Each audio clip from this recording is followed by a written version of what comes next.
they messed up and tried charging me like 10 grand for an order that was wrong, and it went to like a legal stage. I had like a supplier that supplied for foot asylum, which obviously you'd assume would be really good, and I had issues with them. I've had £1,200, and then I just never saw the order. Like, they basically just frauded me. I look at it and just think, wow, as if I used to sell that. Like, it seems mad that people used to buy it. Okay. Welcome to the channel. To begin with, if you could just introduce who are you and what do you do? Thanks for having me on your channel. I'm Matt, and I own Owkay Clothing, the lifestyle clothing brand. So when did that all start? I started the brand in September 2013. At the time, I was working full time as a graphic designer, so I did it for a year and a half. Alongside that, I quit my job, and then I've done it ever since. So it's just over 7 years. So how long were you working alongside your other job? It was for about a year and a half. I started I think I first printed a t-shirt, I remember, on the 26th of September as a bit of a joke at the time. So it was only really a few weeks into that I thought, like, I'm starting something, and I quit. I think it was May 2015. So it was probably about just over a year and a half. How did you know that that was the right decision a year and a half down the line? I didn't. I've got asked that before. I think more of it was a pushing factor from my job that I had at the time. So it wasn't, if I was really enjoying my job at the time, I probably would have carried on a bit longer. I knew at some point I needed to quit, but I think after running my own business and doing everything on my own terms, when you continue working for someone else and like answering for someone else, it becomes a lot harder. So it was more of a point where I couldn't stand my existing job at the time that I made the jump and did Owkay full time. Obviously, you've just mentioned that you didn't really enjoy your job, so I'm guessing that's part of the reason. But what made you want to start your own business, and why clothing? So again, I didn't really make a decision to start a clothing brand. The word "okay" was a word that me and my mates used to say, and just as a bit of a joke, I printed it on a t-shirt that I was wearing to my job that day, because we did like shirt printing, and I put it on my Instagram that night saying, "New clothing brand coming soon, just taking the mic." And a few of my friends were like, "Oh, I've one to me, one this colour." So I just started printing them, kind of like as a joke, but just to kind of do it and to make a bit of money. And that's literally how it started. Clothing brand, I'm going to do this and this and this.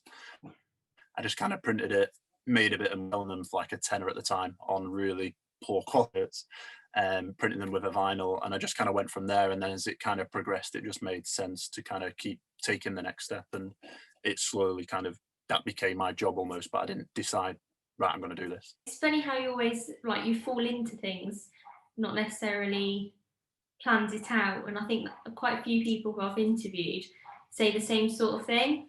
Yeah, I think it doesn't really go just for clothing, or most of the time in business in general. I think not necessarily the people that do the best, but I think the people that have like the longevity are ones that start where they've not made a decision to do it, like myself.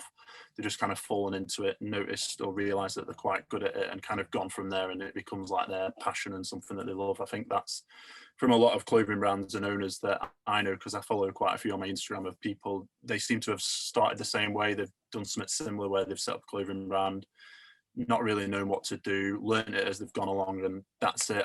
I don't think there's many that like go to uni, study fashion, and then like boom, the day they finish, they set up a clothing brand. I don't think, not a lot of them do it. They've kind of learned all the design programs themselves. They've learned about manufacturing themselves, and especially nowadays with like Google and YouTube, Instagram, you can learn a lot of it yourself. So I think it's easier to kind of fall into it rather than to have like a direct path.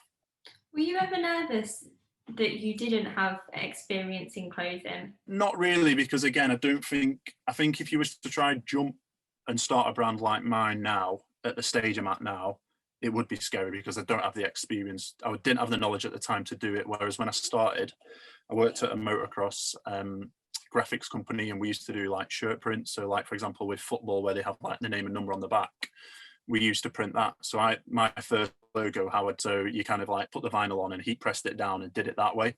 So then I did that. So that was like how I started, because I already knew how to do that. Okay. And then I went to do like screen print, which is still one of the options that I have on my clothing at the moment.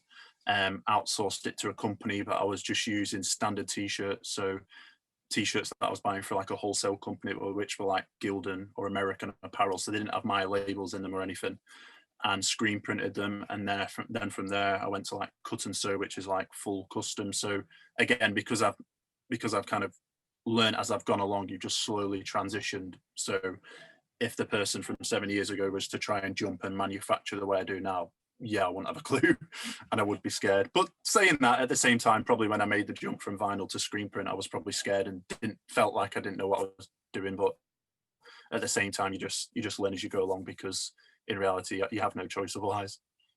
And it just goes to show that if you start at the bottom, you can work yourself up. I know I purchased an Owkay Clothing top and jumper, I think, when you very first started, and the change has been absolutely phenomenal. So a huge well done. Yeah, that is one of the things, I suppose, because obviously I've done it every day for the last 7 and a bit years.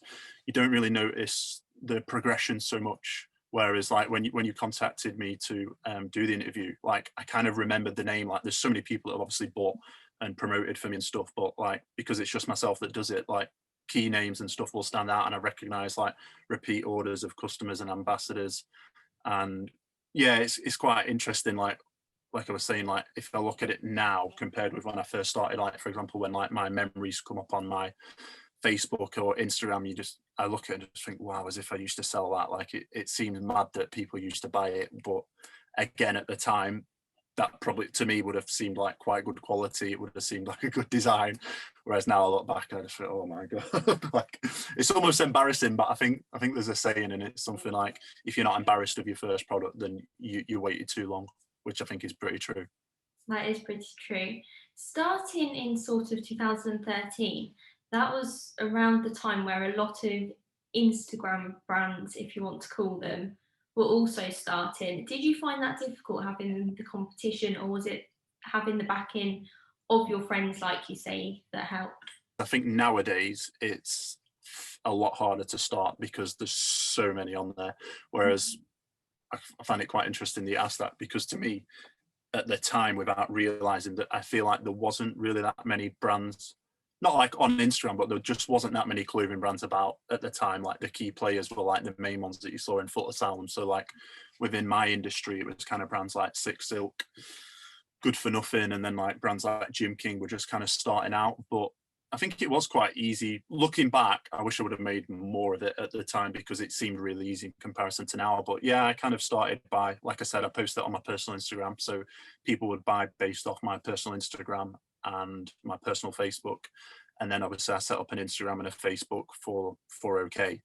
And again, it would be, I'd invite my friends to follow it and stuff, they'd follow it, and then they'd upload a picture with them wearing it, and it had reached like their friends. So it just kind of very slowly transitioned out. But I wouldn't say, even at the time, I wouldn't say that it was like massively saturated. I think at the time I didn't really realize what was going on, kind of like as you say. But nowadays I always say to my friends, like, I wouldn't like to try start the clothing brand now, because I think it would be very difficult.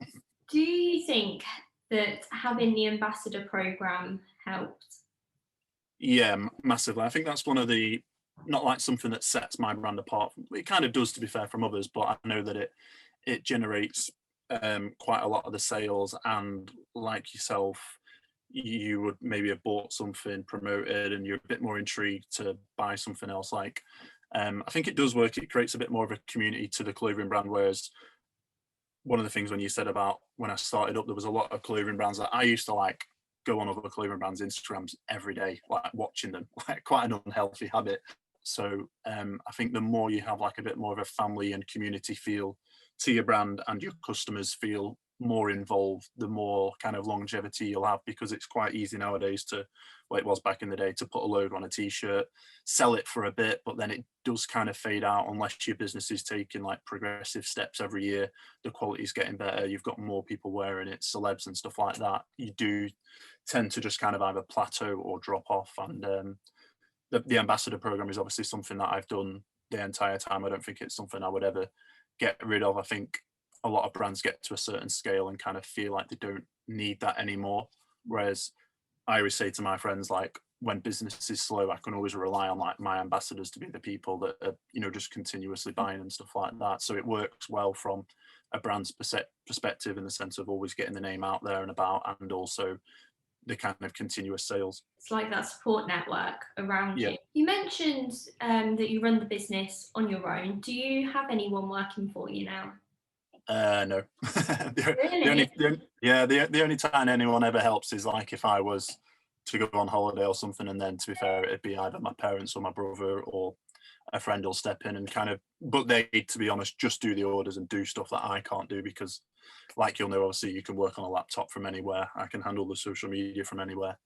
But yeah, it's just myself. So quite a lot of people are surprised by that. I think they see the brand on social media or whatever, and their perception is the scale of it is huge, and it's me, like head boss, loads of employees and a warehouse and stuff, whereas obviously it's not the case, which is why I kind of, up until, I can't remember how long ago it was, but up until a certain point, my friend that I always speak business with was always like, I think you should kind of reveal the scale, because I didn't really, I've always, when I talk about the brand, I always call it we, which obviously there's no we, it's just me. But I think it sounds a bit strange if I write it in like the first person. He was like, I think you should reveal the scale, because kind of like more people will support you, and not kind of, not like lie, but it was always like trying to make it seem a bit bigger than it was. Whereas I just think nowadays, again, people like to feel involved. I think they'll support you more if they know that you're just an average person that's kind of started it up and is continuing to do it. And so like now I'll do posts like taking the piss out of myself, like about the scale of how small it is and stuff like that. So I think some people quite like it. Yeah, looking on social media, you don't expect it just to be you. And I bet that's like a 365-day job and 24 hours as well. How do you cope? Yeah, that again, I think it's one of those, like, you kind of get used to it. Like a lot of the time, my friends will take the mick out of me because they're like, "Oh, you do no work, you do this and this." Because like when I quit my job, I used to work obviously at 9 o'clock, so I used to get up at as late as possible, 8 o'clock, drive 30 minutes just to about make it in time. And then when I did quit my job, like I used to just get out of bed at 9, and then at some points it got to like 10:30, but I'd be carrying that across and I'd be working till kind of like 1 in the morning or something. Whereas now I've got a bit more of a routine. But I think when you work at a normal job, especially when you're with other people, you kind of talk and interact. And if you log how much you work within 60 minutes, you're probably struggling to do 40 minutes. Whereas like when I work by myself, when I do like an hour, more than likely I'm doing like a good solid 50 minutes an hour. So I kind of work, it's kind of changes. It's probably different for everyone, but I do kind of work on and off. Obviously it comes through my phone, through the social media. So there's no real, not like escape from it, because if I want to turn it off, I can do, or if I want to ignore it. But I always,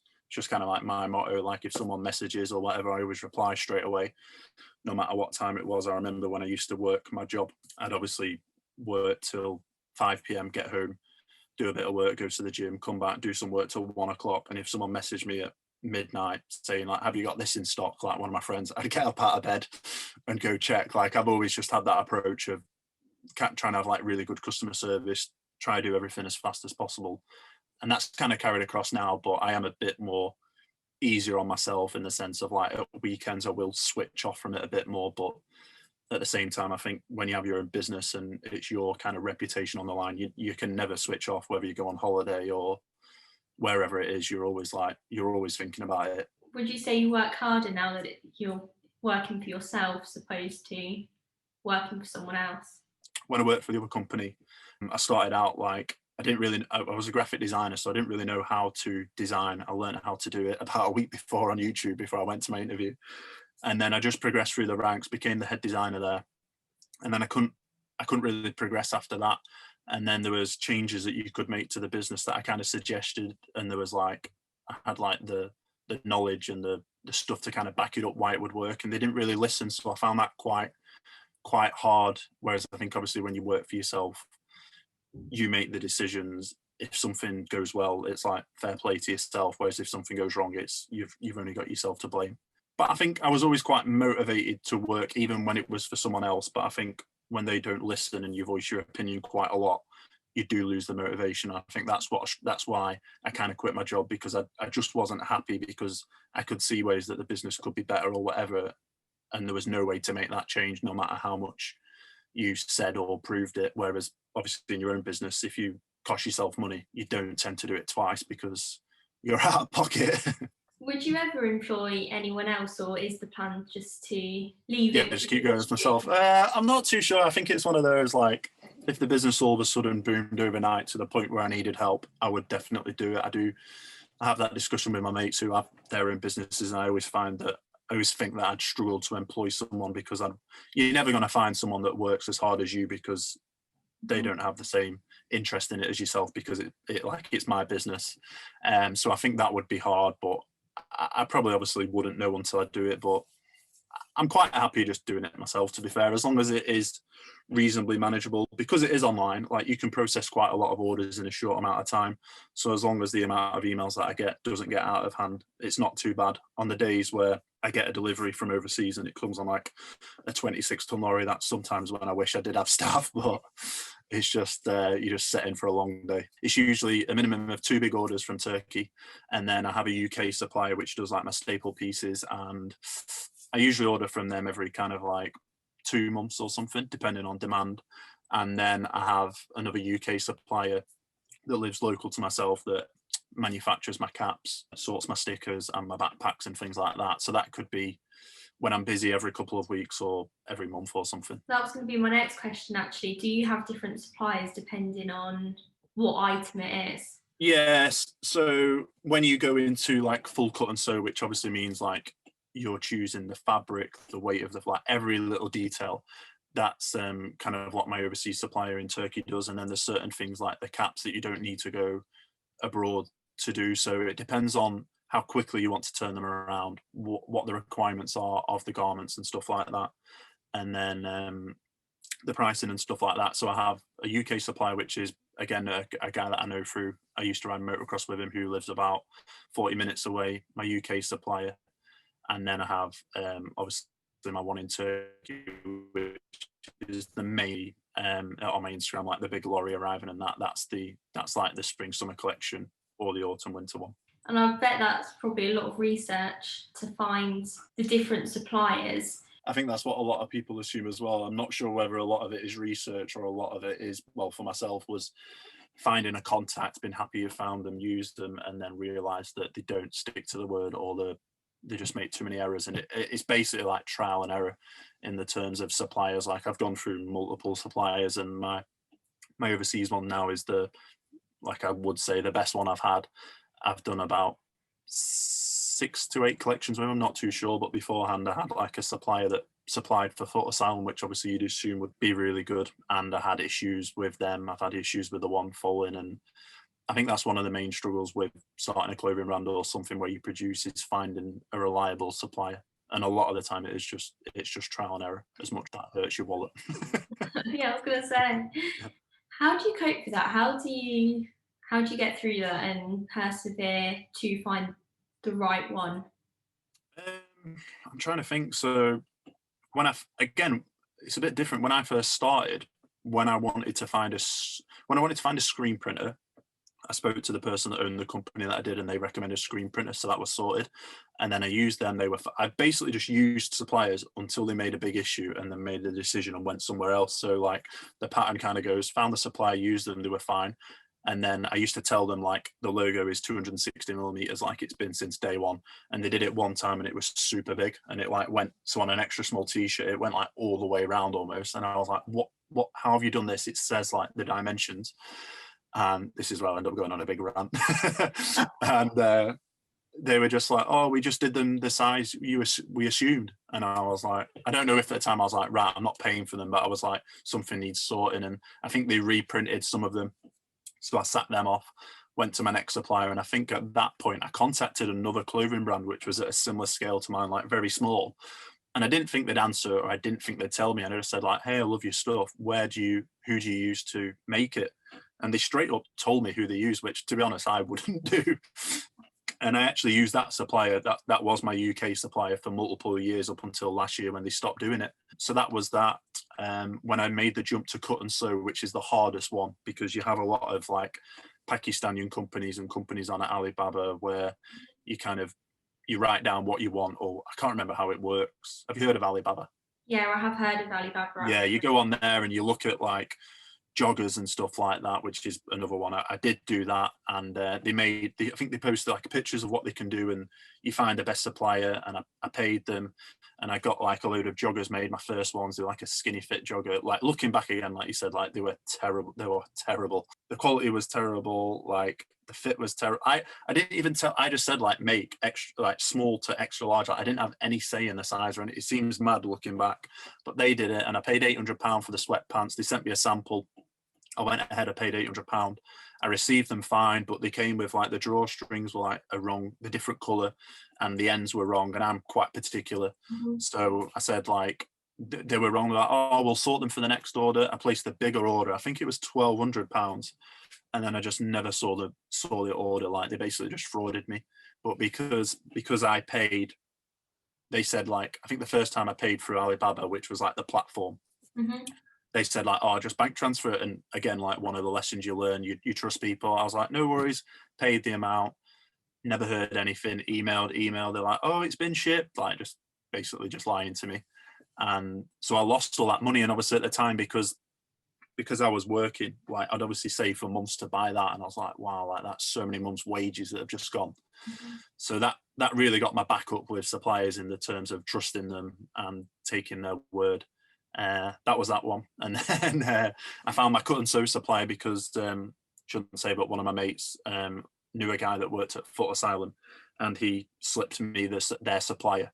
So if you imagine, I was probably a few years into it, and then I had the order. And I remember I was away at a hotel when they said like I'd ordered like 100 of each t-shirt, and then they sent me the quote through for the price, and the price had like doubled. And I said like, why is it so expensive? And they said, oh, we originally quoted you for 300 of each t-shirt. And I thought like, I can't do that. And then but at the same time I thought I can't afford to pay what they've said. So then they said like, oh, we'll do you 150. Like looking back now, they knew exactly what they were doing. They were just trying to bump their order up, which it worked for me. They went from getting 100 of each design to 150. So they did that. They messed up a few times. Like they've labeled some of the t-shirts wrong, the sizes. So whoever back in the day, whoever got a khaki t-shirt, that if you got a medium, in theory you were getting a small. And I didn't realize until weeks and weeks in, when customers was exchanging them all the time for a size bigger. So they finally remade them, but it took months and months of haggling and stress. And then like I've done now, like I've planned, my spring summer stuff is in production.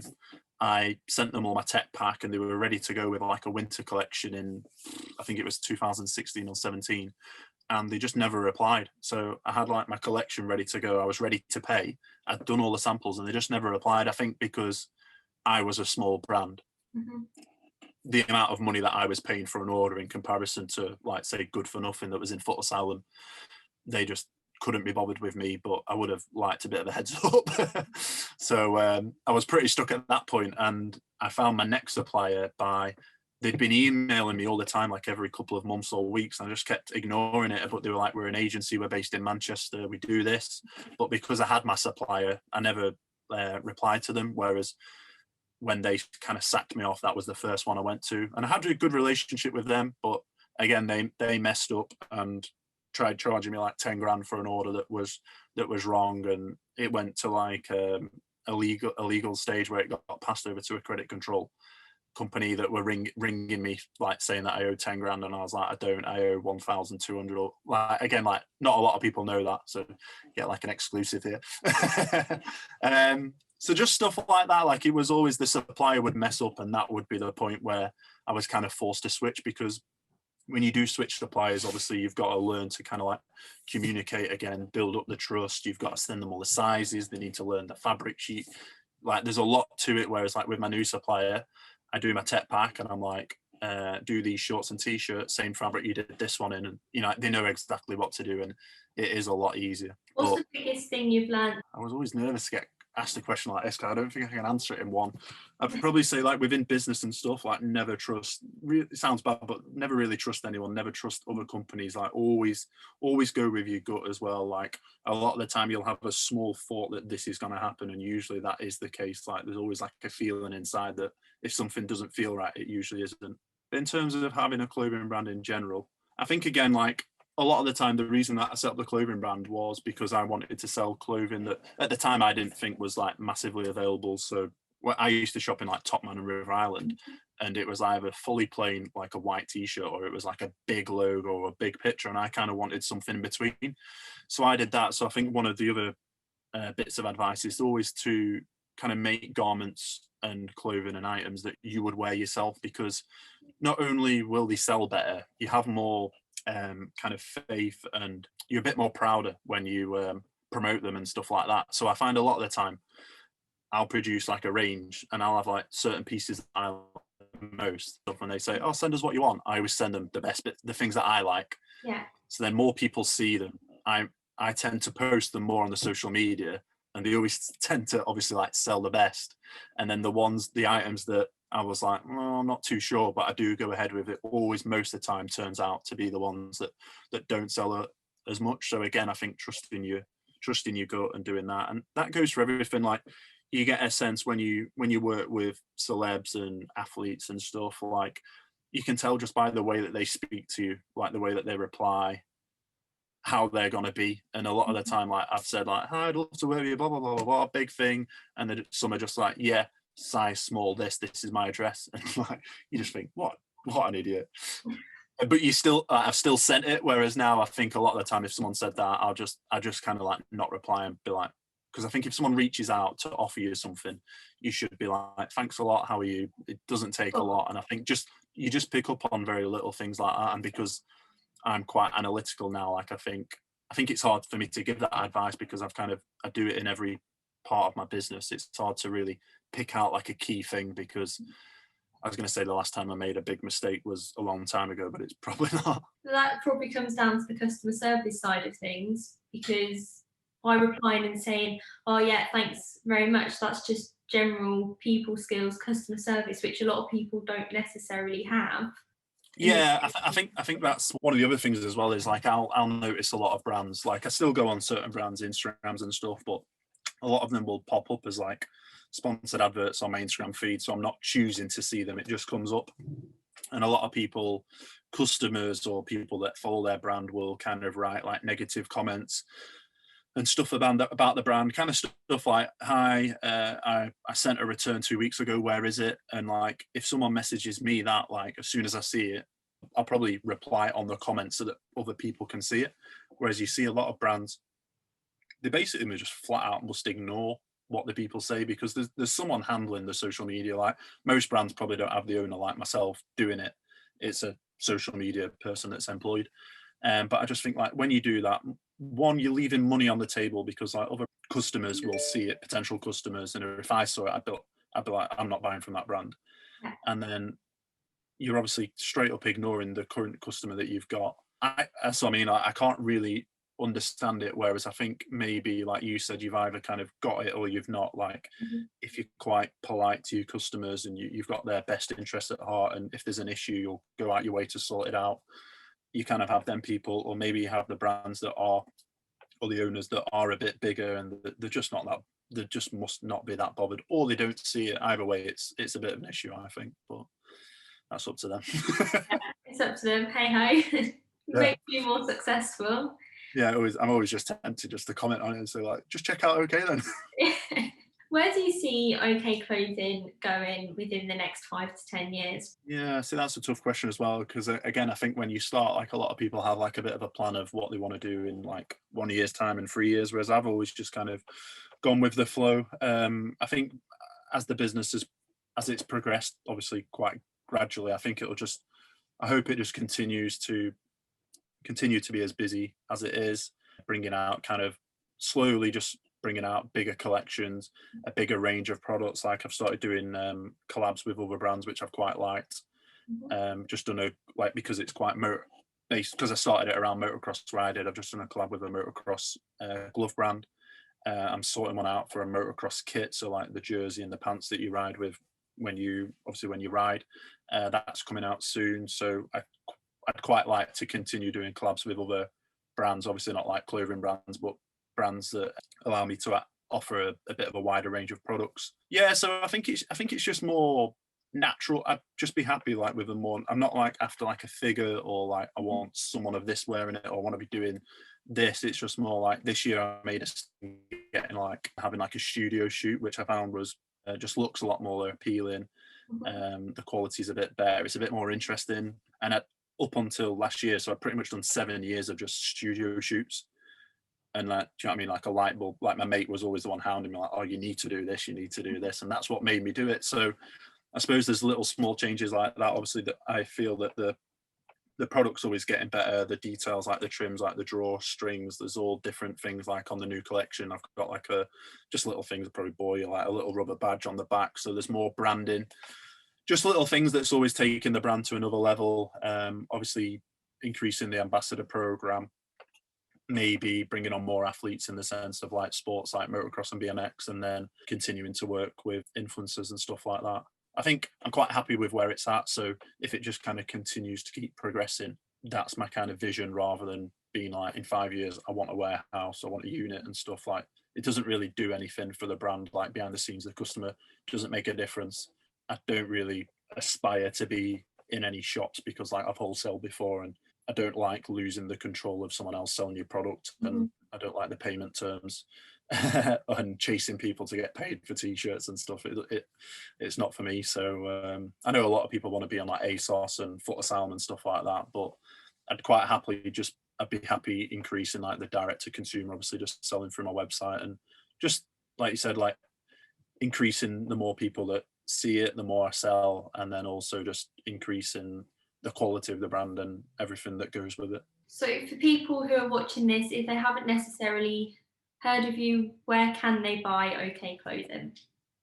So the only place to buy it is through the website www.owkayclothing.com, OWKAY. And then obviously you can see it and view it all through the social media platforms, the main one being Instagram, and all the tags are at Owkay Clothing. Also on Twitter, Facebook. We do have a TikTok and a YouTube channel as well. So thank you very much. Finally, I do have 10 very quick questions. Favourite hobby? motocross. Makes sense. I have to think about that one.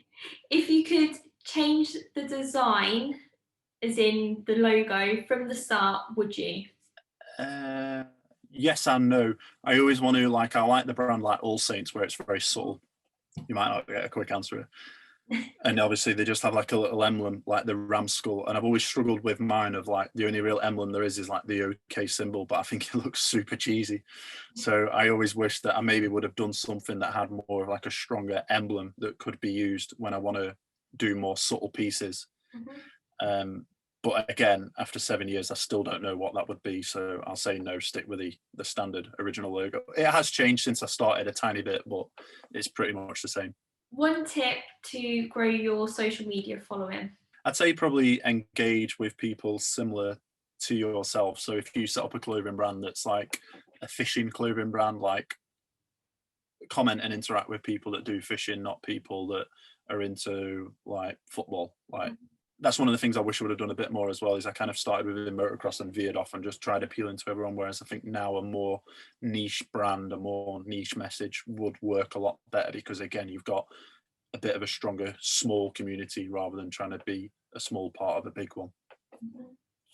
This isn't one of the 10 quick questions, but would you go down more of the motocross route? Yeah, I have reasons why I didn't do it. So I did it because I knew quite a lot of people within motocross. Like I knew a few pro riders, but it was easy for me to get them wearing it, which obviously gave me a bit of a head start across other ones. But at the same time, I used to say it's a very small community, but there's a lot of people that do it. There's definitely a lot there. But the problem is within motocross, like everyone's at sponsorship and they want a very strong discount. Whereas that's how I started. So I kind of acknowledged the fact that everyone wanted a discount. Whereas when I started selling to random people on the internet, like through people noticing it through their friends, they just buy it full price, and I'd be like, oh, this is crazy that people do that, because I was so used to everyone being like, oh, what can you do? I'll put your logo on my bike this year, and obviously in return they want like X amount off. And I think that's one of the things that holds me back. Like you kind of devalue your brand a bit because everyone wants kind of support, because that's what the industry's like.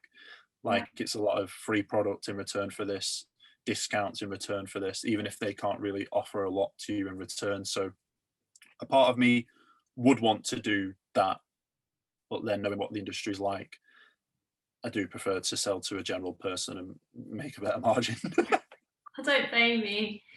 Next question. Who would you love to see wearing Owkay Clothing? There's probably like a lot of professional motocross riders. Obviously, if I name names, you probably won't know who they are, but riders like Ken Roxon and people like that. In terms of celebrities and stuff, I'm not too sure, to be fair. I don't really. I think like I look at like maybe just like the people from like the music I listen to and stuff like that. So if like rappers like G-Eazy or someone like that, or the skateboarders like Ryan Sheckler, Machine Gun Kelly, like people, I think people that I have an interest in, not necessarily people that I think, oh, they will do great for the brand. I think it's just sometimes good when you look up to a certain person, you think that'd be cool if they wore it. Yeah. But off the top of my head, I'm not really too sure who it would be really. I don't have like that one person like, oh, I'd love David Beckham wearing it. I mean, I think he'd help sales, but It'd look cool in it. yeah. Facebook or Twitter? Facebook. I think Twitter's pretty dead, to be honest. Again, it's one of those like I've never really used Twitter myself. I think I set up a Twitter account when I was young, when I was like 20 odd. And I used to find that unless you interacted with people, nothing happened because I didn't have a lot of followers on there. I used to post a tweet for the sake of it and no one replied. And I just thought, this is pointless. So yeah, Facebook all day. It's one of those, like I still post, like whenever I post on Instagram, I always not share it. I send it on Twitter and Facebook, and Twitter's like down here. Mm-hmm. Facebook's like around here, and Instagram's obviously like way up. So Facebook all day, but if it was Facebook or Instagram, I'd go Instagram. Pasta or rice? I'd say pasta, but I tend to eat more rice. Told you these are completely random. Yeah, I was going to say that one threw me a bit. What's worst, doing the laundry or the dishes? I'm not going to lie, I never do the laundry, so I'd say the dishes. Cold or hot drinks? I always have a cold drink, to be fair. Okay, next one, again, completely random. If you were a food, what would you be? Not what I'd want to be, but I'd probably be a piece of spaghetti, wouldn't I? Just long and slim. And Tasteless. Last question, one tip you'd give anyone for starting their own business? Just believe in what you do, but then sometimes I think people believe in what they do, and if it's not good, then it's not going to go anywhere. So that's not really a good tip. Like everyone says, always try identify a gap in the market, or if there's some form of need, and then build on that. So like with myself, I'm not sure whether it's the reason that people bought from me, but I wanted a logo that kind of not like stood for something, but a logo that I liked, that wasn't too big. Mm-hmm. That was another thing that I wanted, because I started within motocross. Like a lot of the brands there, the logos are like really big. So if you bought one, you'd wear it to like the track and stuff like that when you were riding and around your mates and stuff, but you couldn't really wear it, it's like a nice meal or obviously on a night out. Whereas I think with mine, like I wanted it where you could wear it. So I think maybe just setting up like a list of what your brand is going to be and try not veer too far from it, like adapt with it, but always have that thing of like, I want it to be wearable from like any age, or it needs to transition from being out and about with your mates to being able to wear it on a nan's going to do and who it's for. I think that's one of the things you always end up coming back to. Brilliant bit of advice. Well, thank you very much. It's been great talking to you. Yeah, same to you.